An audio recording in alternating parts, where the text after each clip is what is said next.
Sì, buongiorno a tutti, io sono Marco Moretti, Field Marketing per Scam.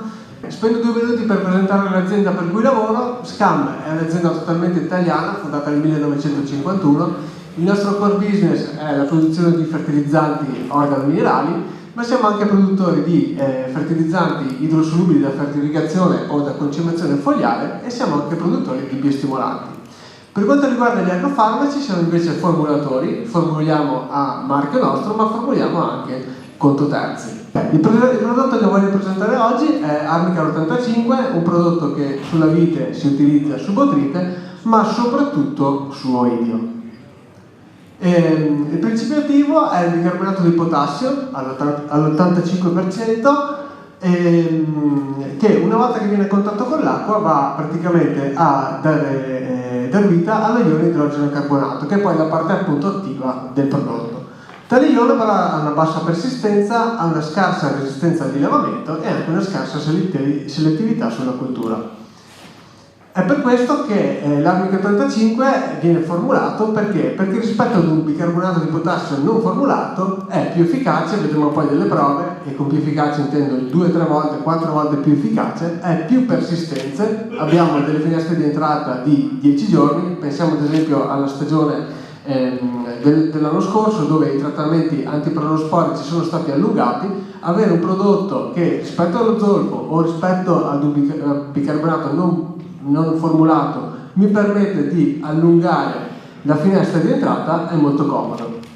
In più è meno fitotossico, perché vado a portare meno sale ed ettero, e di più i coformulanti lo vanno a disperdere in maniera più uniforme. Inoltre è anche meno dilevabile, e diciamo che diamo come resistenza 20 mm, mentre un bicarbonato tal quale ha resistenza 0. Ecco, il meccanismo di azione è quello di creare appunto un elevato potere tampone sulla foglia, una forte pressione osmotica sulla parete del fungo che lo va praticamente a disidratare. In più lo ione idrogeno carbonato ha poi un'azione diretta che va a scassare appunto le pareti cellulari del fungo. I punti di forza del prodotto sono quello di agire molto rapidamente, di agire su tutti gli stadi di sviluppo del fungo, anche quelli svernanti, e questo è molto comodo ad esempio sull'oidio, dove sappiamo quanto l'inoculo dell'anno seguente possa portare problemi. È un prodotto di copertura, però è talmente efficace che molte volte viene impostato come un prodotto stoppante. È un prodotto multisito, si riattiva con le bagnature, okay? Per cui quando ci sono le condizioni predisponenti al fungo, il prodotto appunto si va a riattivare. Non ha limiti di residuo ed è consentito anche in agricoltura biologica. Vediamo adesso il prodotto su strategie appunto antioidiche. La prima prova ha come scopo quello di valutare l'efficacia del prodotto di Arnica, quindi rispetto a un principio attivo di sintesi. La prova è stata fatta a Verona su Müller-Thurgau ed c'è stata una grossissima pressione appunto di oidio. Abbiamo la tesi non trattata, dopodiché abbiamo l'Arnica alla dose di etichetta, quindi 5 kg ettaro.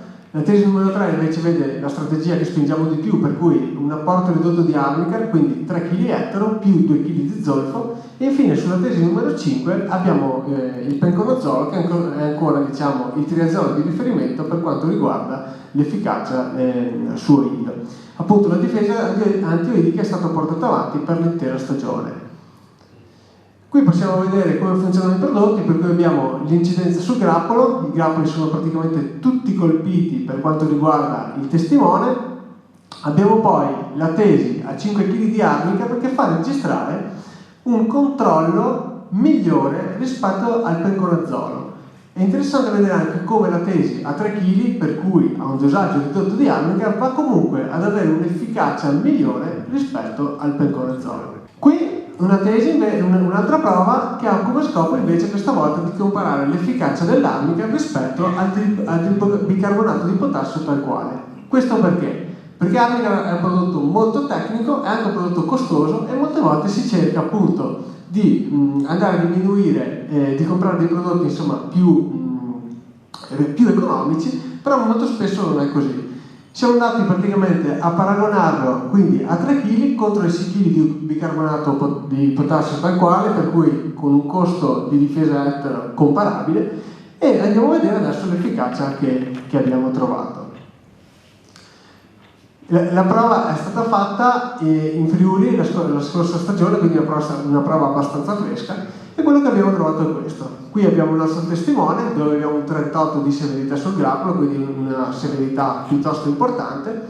Abbiamo una severità praticamente quasi uguale invece nella tesi a 6 kg di bicarbonato di potassio. Questo perché? Perché ci sono state alcune piogge che hanno totalmente dilevato il prodotto e che quindi hanno lasciato scoperta la vite e quindi soggetta alle infezioni enteriche. La cosa invece non si è proposta nelle tesi in cui è stato applicato l'Armicat, che nonostante sia stato applicato a 3 kg contro i 6 kg di bicarbonato di potassio tal quale, ha registrato un'efficienza 3 volte superiore. Per cui una spesa ettaro molto simile a fronte di un'efficacia 3 volte superiore. Vediamo adesso l'ultima prova. Qui invece vediamo la sinergia che si ha dell'Armicarb se miscelato al rame, questa volta però per il contenimento della peronospora.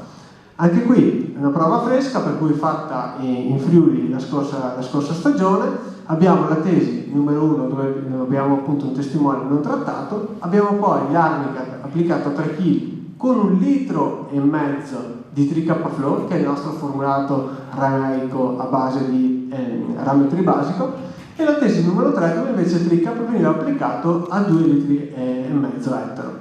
Questo fa sì che durante la stagione abbiamo avuto 9 trattamenti, per cui 190 grammi litro del formulato alla dose di 1,5 litri ci porta ad applicare 2,565 kg di rame, contro la tesi numero 3 in cui invece il rame viene portato a 4,275 kg, con una riduzione quindi a vantaggio della tesi numero 2 di un dosaggio minore del meno 40% di rame. Andiamo a vedere quali sono i risultati a fronte appunto della riduzione del rame appunto di un 40%.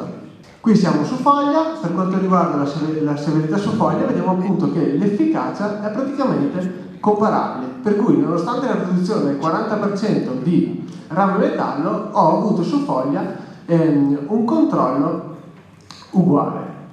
Andiamo sul grappolo e anche qui addirittura l'utilizzo di Armicat da 3 kg più il nostro formulato rameico, anche se a dosaggio inferiore appunto di un 40%, ha dato un risultato di contenimento peronosporico migliore rispetto alla dose in cui il rame è stato usato a dose piena. Ecco, storicamente in etichetta vi era una frase appunto di evitare le miscele col rame. La frase è stata tolta perché? Perché quelle volte in cui succedeva molto spesso era un'erronea concentrazione del prodotto oppure una scarsa qualità appunto rameica. Le nostre indicazioni sono appunto quelle di utilizzare dei volumi consoni del prodotto. Con volumi consoni intendo non andiamo a concentrare il prodotto più dell'1%, per cui ad esempio i 3 kg in 300 litri d'acqua vanno bene, ma non andiamo più su come concentrazione. Inoltre cerchiamo di utilizzare appunto dei prodotti rameici di buona qualità, per capirsi evitiamo rami concimi. Concludo.